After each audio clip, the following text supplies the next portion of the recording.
Dari Saung Bilik Hidayah, inilah renungan hari ini yang penuh kedamaian. Jangan lupa dukungannya. Terima kasih. Assalamualaikum warahmatullahi wabarakatuh. Waalaikumsalam warahmatullahi wabarakatuh. Alhamdulillahilladzi an'ama alaina bi ni'matil iman wa hadana ila dinil Islam. Ashhadu an la ilaha illallah wahdahu la syarika lah, al-malikul haqqul mubin, wa ashhadu anna sayyidana wa nabiyyana Muhammadan sallallahu alaihi wasallam al-mab'usu rahmatan lil alamin. Allahumma salli wa sallim wa barik ala sayyidina Muhammad wa ala alihi wa sahbihi ajma'in, amma ba'du. Faya ayyuhal hadirun, usikum wa nafsi bitaqwallah, faqad fazal muttaqun, ittaqullaha haqqa tuqatihi wa la tamutunna illa wa antum muslimun. Qala Allah Ta'ala fil Qur'anil Karim, bismillahirrahmanirrahim, innama yakhshallaha min ibadihil ulama. Al-ayah. Walidzalika qala an-nabiyyu sallallahu alaihi wasallam, al-ulama'u warasatul anbiya. Sadaqallah wa sadaqa rasuluhun nabiyul karim, wa nahnu ala dzalika minasy syahidin wasyakirina walhamdulillahi rabbil alamin. Yang sangat saya muliakan para kiai, para asatiz, para hujjaj, tokoh masyarakat yang hadir di pengajian Padepokan Anti Galau Tembus Langit. Mudah-mudahan kehadiran kita semua bisa menambahkan ilmiah kita. Kehadiran kita semua mudah-mudahan mendapatkan keberkahan bagi kita semua. Jamaah hadirin rahimakumullah, tadi telah saya sampaikan di muqaddimah ayat innama yakhshallaha min ibadihil ulama, bahwa sesungguhnya orang yang paling takut atau mempunyai khosyah kepada Allah itu tidak lain adalah para ulama. Berarti ayat tersebut menerangkan bahwa siapapun bisa menjadi ulama. Siapapun bisa menjadi ulama, yang penting mempunyai di hatinya itu rasa khosyah kepada Allah, rasa takut kepada Allah Subhanahu wa ta'ala.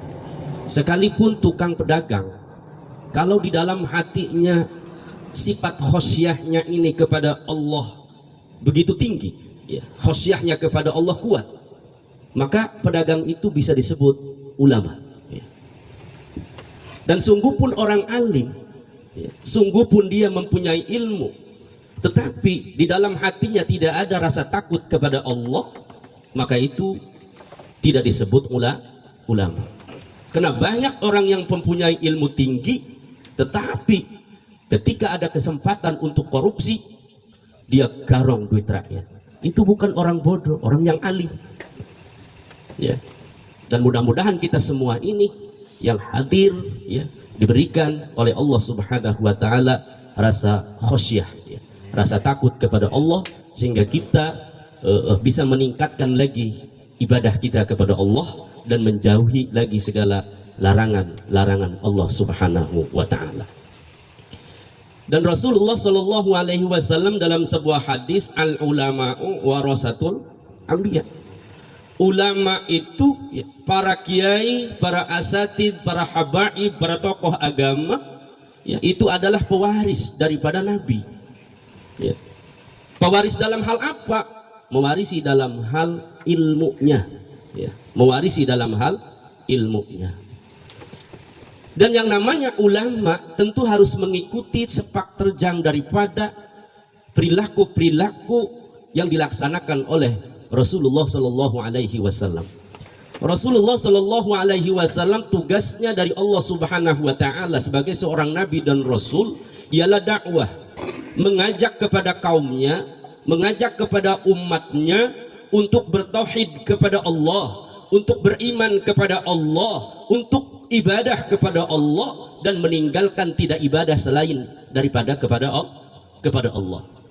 Itu adalah tugas para nabi-nabi Allah, supaya umatnya semuanya beribadah kepada Allah tidak selain daripada Allah. Begitupun kita sebagai ulama, ya, orang yang menjadi alim, orang yang menjadi ulama, ya, itu tugasnya apa peran daripada ulama? Peran daripada ulama tentunya ialah salah satunya himayatul ummah anil aqidatil fasidah. Kalau bahasa MUI, himayatul ummah anil aqidatil fasidah, menjaga umat, membentengi umatnya daripada akidah yang rusak. Wa himayatul ummah anil afhamil munkharifah, dan juga menjaga umat daripada pemahaman-pemahaman yang menyimpang. Itu ulama tugasnya. Wa himayatul ummah anil fatwa al-asyaddah, ya. Dan menjaga, membentengi umat daripada fatwa-fatwa yang tidak akur dengan pemahaman agama, atau tidak ada dasar dari agamanya, atau boleh dikatakan fatwa-fatwa yang nyeleneh. Wa anil fatawa at-tasyaddudiyah, tugas ulama juga membentengi umatnya, menjaga umat masyarakat daripada fatwa-fatwa at-tasyaddudiyah. Apa itu fatwa at-tasyaddudiyah? Pendapat-pendapat, fatwa-fatwa yang sangat keras, fatwa-fatwa yang sangat ekstrim. Itu fatwa at-tasyaddudiyah.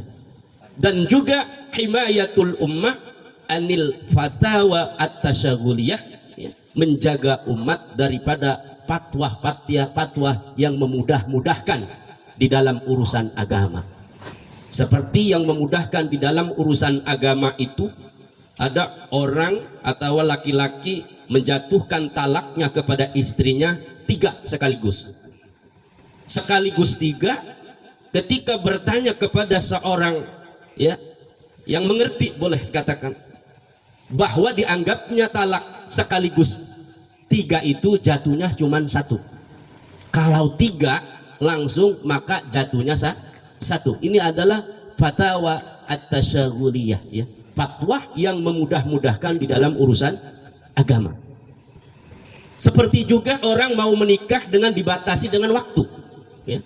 Menikah tapi dibatasi dengan waktu. Menikah 1 bulan, menikah cuma 2 bulan, menikah cuma 3 bulan, selesai 3 bulan sudah selesai suami istrinya, tanpa ada talak dan tanpa ada iddah. Nah, itu yang disebut nikah mut'ah atau nikah kontrak. Dan kita sebagai seorang ulama harus menjaga umat dari pemahaman-pemahaman yang semacam itu. Nikah kontrak tidak dilegalkan, tidak disahkan, ya, tidak boleh, haram hukumnya. Karena tujuan nikah itu supaya suami istri ini abadi untuk menghasilkan keturunan. Dan imbas daripada nikah mut'ah adalah menghinakan derajat martabat seorang perempuan, ya.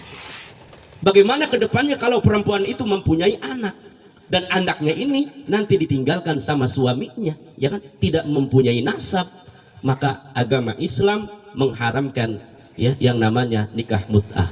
Itu kalau ada pemahaman-pemahaman semacam itu, wajib para ulama berperan untuk menjaga umat, untuk menjaga masyarakat daripada perilaku-perilaku, fatwa-fatwa yang memudahkan di dalam urusan agama. Hari ini banyak terjadi di daerah, maaf ya, kayak di daerah nanti orang-orang luar hanya alasannya untuk menghindari perzinahan, dia pernikahan sampai 2 bulan, udah 2 bulan selesai dia pergi, nggak ada talak, nggak ada iddah, nggak ada apa. Ini harus dijaga umat, harus diberikan pemahaman semacam itu supaya jangan sampai melaksanakan hal-hal yang tidak dibolehkan oleh agama.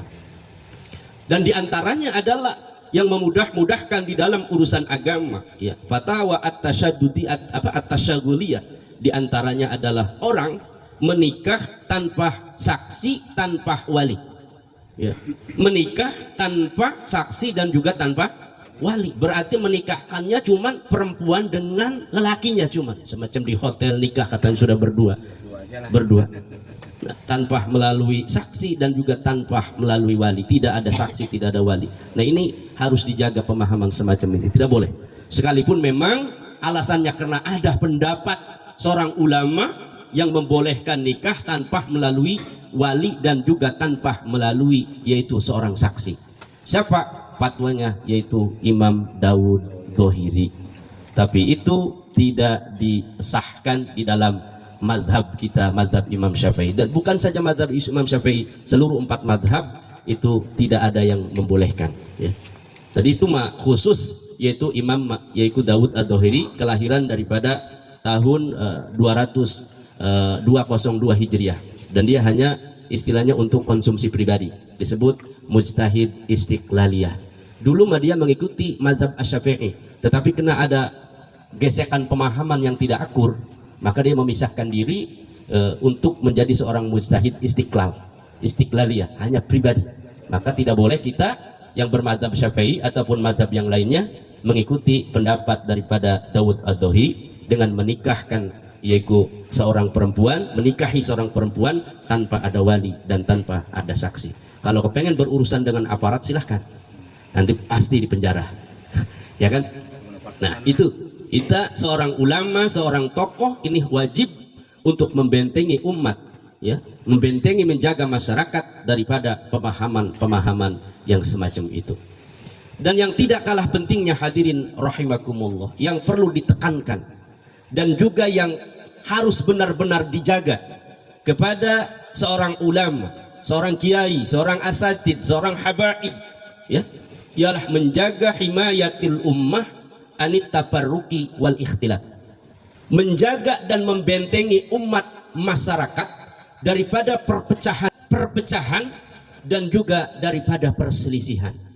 Ini harus dijaga. Perpecahan di antara umat, perselisihan di antara umat, ini harus benar-benar dijaga. Ini yang menjadi pokok di dalam tatanan kehidupan kita bermasyarakat, berbangsa dan beragama. Sebab kalau sudah ada perpecahan di antara anak bangsa, sudah ada perselisihan di antara sesama umat Islam, ya, nanti program apapun, sebaik apapun program-program yang dilaksanakan oleh pemerintah, maka tidak bisa dilaksanakan dengan baik dan sempurna.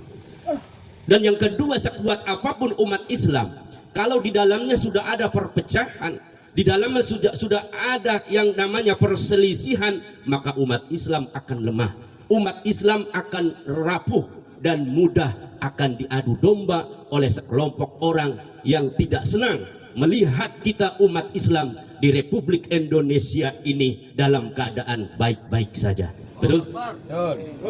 Maka perlu dicatat dan perlu diingat, ya, menjaga ukhuwah watoniyah, menjaga ukhuwah basyariyah, menjaga ukhuwah Islamiyah itu lebih penting daripada kita istilahnya meributkan tentang soal urusan nasab. Betul?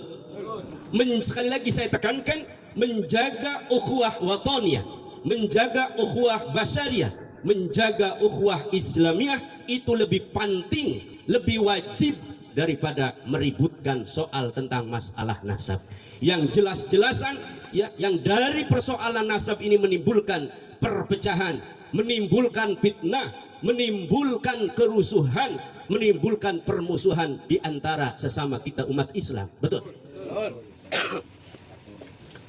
Maka kita sesama umat Islam itu harus memakai kembali kepada Al-Quran dan hadis. Maka kata Rasulullah Sallallahu Alaihi Wasallam, al-muslim akhul muslim la yadhlimu wa la yudhlam.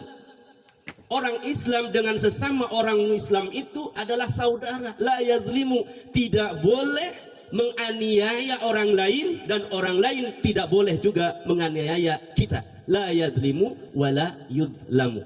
Ini adalah kehormatan. Dengan alasan apapun, ya, perpecahan di antara kaum muslimin, permusuhan, gesekan di antara kaum muslimin, ini tidak dibenarkan di dalam Islam. Adil amanah la tuqatil muslimah. Datangkan amanat dari Allah Subhanahu wa taala. Amanat ialah menyempurnakan segala perintah-perintah Allah amanat adalah menjauhi daripada larangan-larangan Allah. La tuqatil muslimah. Jangan memerangi sesama kita umat Islam. Jangan bermusuhan sesama kita umat Islam. Nah, ini adalah akhlak. Tapi saat-saat ini, Masya Allah, kita disuguhkan dengan berita-berita, kita disuguhkan dengan media-media perselisihan di antara ormas Islam. Betul? Siapa yang perselisihan? Yaitu dua ormas Islam yang sama-sama Islam. Wong sama-sama Islam kok ribut. Malu dong. Dua ormas Islam yang sama-sama Islam ngakunya cinta NKRI, wong sama-sama cinta NKRI kok ribut. Dua ormas Islam yang sama-sama tukang baca doa kunut kalau subuh, wong sama-sama baca doa kunut kok ribut. Yaitu dua ormas Islam yang sama-sama tukang ziarah kubur, wong sama-sama tukang ziarah kubur kok ribut. Yaitu dua ormas Islam yang sama-sama tukang tahlilan, wong sama-sama tukang tahlilan kok ribut. Dua ormas Islam yang tukang marhabaan, wong sama-sama tukang marhabaan kok ribut. Dua ormas Islam yang sama-sama tukang selawatan, wong sama-sama tukang selawatan kok ribut. Malu dong. Maka hadirin rahimakumullah, perlu diingat bahwa yang mempunyai sifat-sifat ego itu siapa? Yang mempunyai sifat ego? Iblis. Siapa yang mempunyai sifat ego? Iblis. Yang mempunyai sifat sombong takabur siapa? Iblis. Yang mempunyai sifat ujub, hasud, iri, dengki siapa? Iblis. Yang mempunyai sifat paling benar sendiri siapa? Iblis. Yang mempunyai sifat paling mulia sendiri siapa? Iblis. Maka mudah-mudahan saudara-saudara kita dari ormas Islam, ya, mudah-mudahan bukan saudara-saudaranya iblis. Dan kita juga yang hadir ini mudah-mudahan bukan saudaranya iblis. Allah Subhanahu wa taala memberikan peringatan kepada kita semua umat Islam, terkhusus orang yang sedang lagi berpecah belah di antara umat Islam. Kata Allah Subhanahu wa taala, "Wala takunu kalladzina tafarraqu wa ikhtalafu min ba'di ma ja'ahumul bayyinat wa ulaika lahum adzabun 'adzim." Wallahu a'lam. Wala takunu, dan janganlah kalian wahai orang-orang Islam, wahai orang-orang mukmin, kalladzina tafarraqu, seperti sifatnya orang-orang yang bercerai-berai, orang-orang yang berpecah belah, wakhtalafu, dan berbeda pendapat. Siapa orang yang tafarraqu wakhtalafu? Adalah sifatnya orang-orang Yahudi. Mim ba'di ma ja'ahumul bayyinat, setelah datang kepada mereka al-bayyinat seorang rasul, setelah datang kepada mereka al-bayyinat seorang nabi, setelah datang kepada mereka al-bayyinat kitab-kitab samawat. Ya. Nah, ini Allah Subhanahu wa taala memperingatkan kita kepada selaku orang mukmin tidak boleh seperti sifat-sifatnya orang Yahudi. Yang nanti kata Imam Nawawi menafsiri bi ansara kullu wahidin yadda'i annahu alal haqqi wa anna sahibahu alal batil. Ya. Mereka punya pemahaman ketika tafarraqu, ketika tafarruq wakhtalafu, mereka mempunyai pemahaman yang paling benar sendiri, ngakunya paling benar sendiri, dan orang lain itu alal batil, dan yang sebelahnya lagi berdiri di atas kebenaran, yang lain alal batil, tidak benar. Nah, ini tidak dibolehkan oleh agama, ini diperingatkan oleh Allah Subhanahu wa taala. Maka kita semua selaku orang mukmin wajib memuliakan para ulama, para kiai, para guru-guru kita, para ahli ilmu, siapapun itu, baik dari kalangan habaib maupun dari kalangan para ulama yang lurus-lurus, wajib kita muliakan, wajib kita hormati, wajib kita agungkan. Mungkin inilah yang bisa saya sampaikan. Mohon maaf atas segala kekurangan. Hadanallahu wa iyyakum ajmain. Wal afwa minkum. Wassalamualaikum warahmatullahi wabarakatuh. Waalaikumsalam warahmatullahi wabarakatuh. Ya,